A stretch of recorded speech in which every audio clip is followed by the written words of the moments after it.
How do I create a maintenance schedule? There are 6 basic steps to creating a maintenance schedule.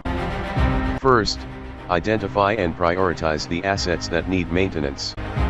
Second, collect historical work order data for each asset.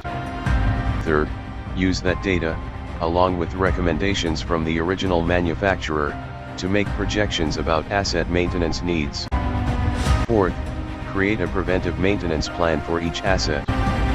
Fifth, evaluate the progress of your scheduled maintenance plan and adjust where needed. Sixth, expand your scheduled maintenance program to other assets and maintenance areas.